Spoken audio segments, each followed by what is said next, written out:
Hello, everyone, and welcome to the Lendingkart Leadership Podcast.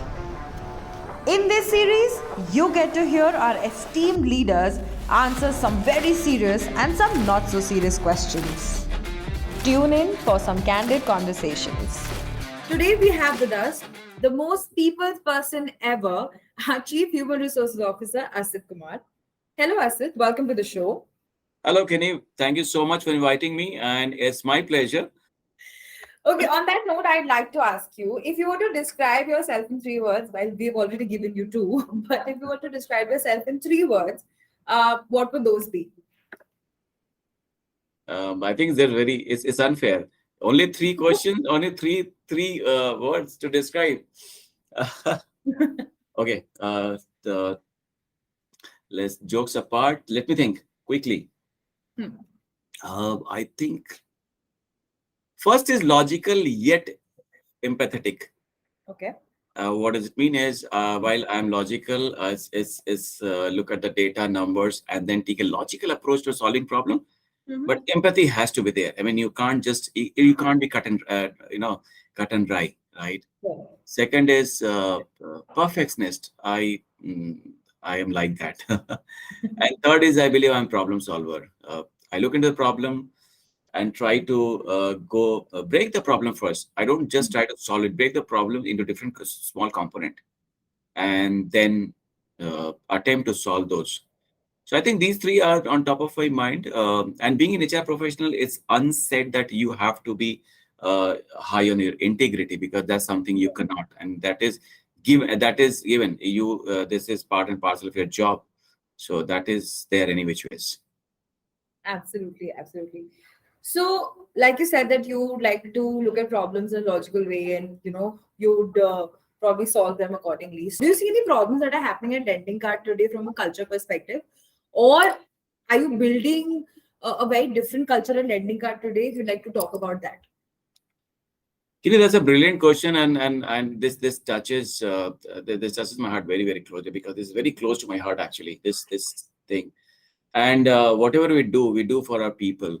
Right. And whether it is a policy change, process change, looking at any step which you take in the organization, Right. it is for your somewhere your people get impacted because of that. Absolutely. And it's important. First approach when we consider any culture change, culture shift, or any kind of policy process. You have to keep your people in the center. It has to be My culture has to be people centric. You cannot think something which is not impacting positively for my people. So my culture first is has to be people centric, which means definitely empathy. Get yourself in people's shoes and then see is that making sense for them or not. Hmm. Which essentially means change your point of reference, and it's for anything. When I talk about culture, when you look at uh, any problem statement, look from employee reference, not from your reference, because the reference says if you change the reference, your perspective changes. So it's important you check from that point of view. Second, I think is culture of learning is very important. At times, what happens is you you introduce a learning intervention in an organization and ask people to go and do it, just do it, and start following with the dashboard and start chasing people to meet the numbers. I want a culture of a learning culture of learning where people are inclined towards Hmm. doing something of their own. They have they find a reason behind doing a any kind of Right. skill building program. They want to enroll. They are keen to enroll themselves for those Hmm. programs. It is employee driven, not company driven program culture, which I want to create from the learning point of view. Uh, and because that I see that it is very important for me, because if they're doing something their own, a learning intervention, Right. they feel it's for them. They work on those very rightfully, and it is some way helping in organization capability building also. Yeah, they're genuinely doing this course not for the purpose of organization dashboard, right? Right. It's And investing in the employees. investing in themselves rightfully. Right. And third, and which is again the most important, is culture of trust, collaboration, transparency, Hmm. and one team. One day. Yeah. That's where I'm looking at. Right, that's great to hear. So to build this culture that you've spoken about, what are the different type of employee practices Hmm. that you're deploying at Lendika today? Employee practices, again, whatever I'm deploying today in the organization is keeping my people in mind. Right. So, which is employees, people centric. If I take first example of, let's say, any kind of employee engagement program, Hmm. Hmm. my people or the set of people changes from one organization to other organization. In one organization, people may like to have small bite-sized engagement program because they have a more tight schedule in the organization. Other side, people may like to have more of a engagement program, which is uh, which is very very different than bite size. Uh, you can so it is very customized engagement program. You Hmm. cannot do a one size fits all program for everyone. So Got it. one is custom. I'm looking at whatever I'm launching in the organization from the engagement point of view. It has to be a customized program for different set of people because the segment is very very different. We have very very heterogeneous group of people. Right. That's true. So I need to keep them in mind while launching that. Uh, Definitely learning online, offline, and hybrid because there are few set of people who they just want a online program, bite-sized Hmm. learning program. There are Hmm. few set of people they themselves said that everything is fine, but I want a blackboard and a pen and an instructor in front of us who can Right. tell us how to take a different steps. Right. So that is also I need to consider and work towards that. So this is a second, which is learning intervention for my people in terms of practices to deploy in the organization, Hmm. which also lead to formal and informal learning intervention. Leadership talk series something is very very again very close to very very close to me. I feel that this is something which is informal setup, formal setup works very well Hmm. and I can use for different purpose. If an organization feels that a domain and knowledge is very relevant for my people, I can have the leadership talk series with us, the different leaders, CXOs coming and talking about their business and make people understand what the business do. Yep. That's I can have a leadership talk series from the external, leader business leaders who are leader or in the different organization, whether they are the founder members or they are different HR veterans in the hmm. organization. Come in the Hmm. organization and talk about what the good practices they are doing it. So Right. those leadership talk series is a component where I can use that platform to introduce a lot of good practices in the organization by calling them and talking about goods happening in the market, Got and it. as well as internal practices also. Reward Hmm. and recognition. Again, people look up for instant gratification, public recognition. I Right. certainly don't believe in reward and recognition to be done in silos, Hmm. or sending an email doesn't help. Public recognition is very very important. Call the person on the dash, recognize that person, clap for them. That's people get proud about it. So Right. reward recognition has to make a little bit change because that's require complete intervention, complete I would say complete change from the current what we're doing it, which includes celebration. People do love to celebrate. Absolutely. It's a small things, but it just require a very very small effort. What it takes is just get some few of you together and celebrate. Because Right. these are things which gives it works as a refueling actually, and then Hmm. it gives a kick. Okay, let's do it. And last, which we are doing is, which is again very relevant, is uh, policy update. Right. Time what happens, we make the policy and keep it in our portal. It's Hmm. important we keep revisiting our policy and keep it relevant for the organization and relevant as per the market requirement. So that is also we are looking into in terms of the practices which you're deploying for our people, Kenny. That's very interesting to know, Asit. So, like you said, that the center of all is people, right? Hmm. Um, that is that is what the organization makes, right? Like people make the organization. Hmm. So, what really goes in hiring the right kind of people? We'd like to understand that from you. As the CHRO, how do you decide that this person is best fit for a role and therefore best fit for the company? Interesting. There are a lot goes into when you hire people, when you do the final round of interview, in the culture fit round of interviews for different set of people, and every role uh, comes a different set of competency. One thing which I find is has to be which one thing which I find is common and has to be common in every candidate is the hunger to come on board and make something for the organization and for self. It is for both. It is not only for the organization, not only for the self. It is for both. That hunger I would love to see in my candidate, and if that is there, person will be a rock star for me. Sure, that's interesting. Somebody is hungry to do better, you can always teach him the skills, basically. Yes, yes. He or she will learn definitely. If he and she will learn where the gaps are, but if the hunger is there, he'll kill it. No, that's very interesting. Okay, so moving on to our next question, and I'm sure that since you're hiring or you've seen recent hires, most people will ask you this question that what is your preference? What is the company's preference? Are you working from home or office or hybrid? But that's company, right? Personally, what do you prefer? Do you prefer working from home or from office, or do you prefer a hybrid model of working? And what works really for you?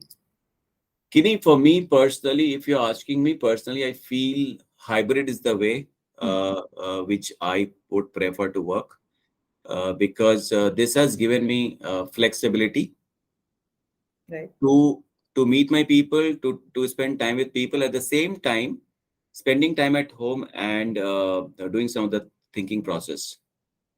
So for me, it's hybrid model. Hybrid model. That's also what you're following at Lendingkart, is that correct? Uh, Part of Lendingkart we are following. Okay, great. It also depends, Skinny, just to add here, when you said what you're following here, it depends on the kind of work, what people do. So depends on work profile, is hybrid is allowed, but not for everyone. Understood. Understood. We've asked you a lot of professional questions. Now we'll sort of move to personal to get to know you better personally. So, Asit, for how long have you been associated with Lending Card? And if I were to ask you to pick your one memorable moment with Lending Card, what would that be? So I am associated with Lendingkart for last 7 months, Hmm. and the most memorable moment, there are plenty though. Yeah, every day is memorable one for me. What if you were to pick your top three? What would those So be? when I first one was definitely when I met the leadership team in my first offsite, second month in my joining. When I went there, uh, I realized the leadership team is really really cool. Hmm. I say cool, they're all have high potential, Hmm. and they all are can take our organization from good to great. Right. So that is one I really feel proud about. So, what is really your mantra for success? How do you define success, or what's your mantra? My mantra for success, I think, understand the situation more closely Hmm. than it and uh, and solving the problem logically. I think these two helps in my success. I want to go deep into things, and Hmm. logical solving the problem helps. Great. And like we see that you're working all the time. Most of the time goes in working, spending in office, working meetings, this and that. So how do you take a downtime? How do we switch off from work? What do you do when you're not working? What I do if I'm not working is I would love to go on vacation if I get a decent time. I mean, at least 3 days free time. Vacation is definitely one list I love. I don't just to go and relax, not to you know Mhm. spend a lot of time and roaming around. But yes, go out, chill, and come back. And if I'm around, is definitely music and family is something I would love to spend time there. Yeah, great. That's interesting. Are you taking a vacation soon? Aha, good question. Not really, not really, not now. But yes, there are some plans. Great. Great. So as it have you seen the Black Mirror? Black Mirror, yes. Yes. So, like, how. in Black Mirror, we see a lot of tech happening. Everywhere it's just there's different tech, and it's just crazy that the way it has evolved, right? Even at Lendingkart, for that matter, we are solving problems through tech, right? So tech is everywhere. So do you think tech will take over the world soon? For example, do you think tomorrow the HR function can be replaced by technology? Are you trying to scare me? I hope not. Okay, and my answer is no, kid. No, actually, no way. Cannot replace entire HR function, but yes, a part of it, tech will replace, and it should replace also, especially the areas where we are a lot of transactional work, wherever you require some manual intervention and any kind of self-serve, one should replace that with technology, because we should invest more on uh, talking to employee, coaching, mentoring, spending time with people, understanding them, because that tech cannot replace. Right. And definitely, even if you're making anything, uh, let's say any even for AI or whatever model tech is creating, Right. you need human brain to create those AI. The Absolutely. feeding will be done by HR fraternity only. So so our job is safe. Great. Great. So, like you're saying that there are some aspects that tech should definitely replace. Name that one thing you feel in your life that tech will never be created for. That this is something that I feel tech will never be able to replace. So, what is that thing? Tech will never replace in HR function. Oh no, it can be personal also. In your personal life, what's I the think human connection. I think human connection, human employee empathy, coaching, mentoring. Tech cannot take over. so a lot of like we'll still continue talking a bit more about tech with you. So a lot of people are equating coding as a third language, right? In Hmm. fact, so many companies are teaching coding to young kids, kids as young as 6 to 7 years. Do you Hmm. think this is a bit much? Like थोड़ा ज़्यादा हो रहा है, बहुत ज़्यादा coding चल रहा है. Personally, I don't think it is too heavy. Hmm. I think it's okay, because today even kids are playing games. Some of the intelligent game, not all the games. I'm talking some of the intelligent games kids are playing. That is helping them. They're sharpening their intelligence, memory, as well as working more on their brain capability. People are not pushing someone to do code. If kids are liking it, they are doing it. Hmm. That's this. My only humble request would be, make it. Don't push it. Good question. Don't push your kids to do that unless they are really, and don't just try to replicate what others are doing. Every kid is unique. Don't push it. If someone is interested, allow them to do it. It's okay. Yeah, great. Okay, and coming to our last question, and this is my favorite one to ask. So, like the meteors kill the dinosaurs, the meltdown finish the ice age. How do you think that today the world that exists in will come to an end? With the session ending, you want to end the world also. Very curious to know your views on this. uh, uh, what it would be? I mean, during when the COVID came last, the COVID wave 2 came. That was most scary. Right. First was also scary, but for the country, for the world. Second Right. was scariest for us in India. That's correct.